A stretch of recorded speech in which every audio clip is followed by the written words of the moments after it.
People often ask me the same question. If Thailand is cheaper, why did you retire in Indonesia instead? 3 years ago, I probably couldn't have answered that. Back then, I thought retirement was about stretching my pension as far as possible. I spent weeks comparing apartments, visas, healthcare costs, YouTube videos, and Facebook groups filled with people arguing about which country was the better deal.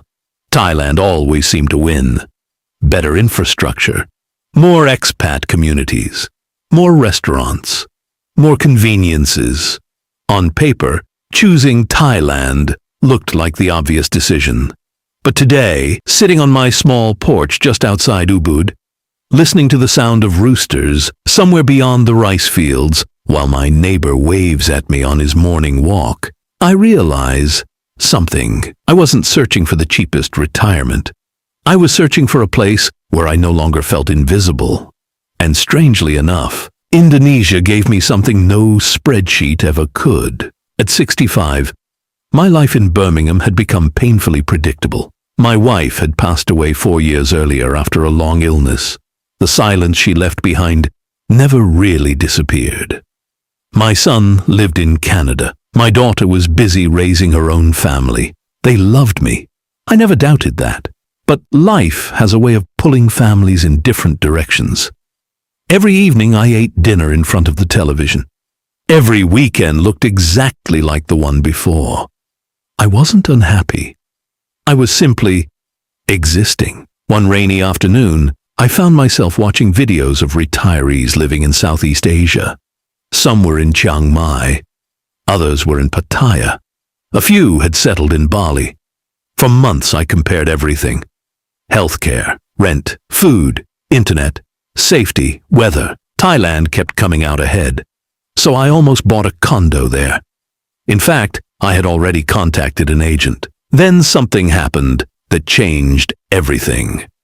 The real estate agent asked me a simple question. What kind of life are you hoping to build here? I stared at my computer screen and realized I had no answer.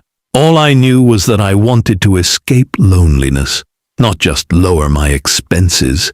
That question stayed with me. Weeks later, I decided to visit both countries before making a final decision. Thailand impressed me immediately. Everything worked. Everything felt organized. The food was wonderful. The transportation was easy. The cities felt alive. But somehow, I still felt like I was watching life happen around me instead of being part of it. A few days later, I flew to Bali. The first week wasn't magical. It was humid. I got lost more than once. The traffic confused me. The mosquitoes seemed delighted to meet me. I even wondered if I had made a terrible mistake. One evening, I almost booked a flight back to England. I remember sitting outside my guest house thinking, what on earth am I doing here? The next morning, I decided to leave my guest house without any destination in mind. I simply walked. No map, no plan. Just following the narrow roads that wound through small houses, tiny temples, and rice fields glowing in the morning sun. After nearly 30 minutes, I found myself standing in front of a little family-owned warung. It wasn't the kind of place tourists usually posted on Instagram. There were only 4 plastic tables, an old refrigerator humming quietly in the corner, a few handwritten menu items hanging on the wall. It looked ordinary, but for some reason, it felt welcoming. An elderly man stood behind the counter wearing a faded blue shirt and a warm smile. He greeted me with a cheerful "Selamat pagi." I smiled awkwardly. "Good morning." That was about all either of us understood. I pointed randomly at something on the menu. He chuckled softly and shook his head. Then he disappeared into the kitchen. A few minutes later, he returned, carrying a plate of nasi goreng, fresh fruit, and a cup of hot barley coffee. When I reached for my wallet, he gently raised his hand. "Later," he said with a smile. I sat there eating slowly while watching people come and go. Neighbors stopped by just to chat. School children waved as they walked past. Motorbike riders slowed down simply to say hello. It wasn't busy. It wasn't glamorous. But there was something about the place that made me want to stay. When I finally finished eating, The old man pulled out the empty chair beside mine. His daughter happened to speak a little English and helped us talk. He asked where I came from, how old I was, whether I had children. When I showed him a picture of my grandchildren, his face lit up. Without saying much, he pulled out his own phone and proudly showed me photos of his family.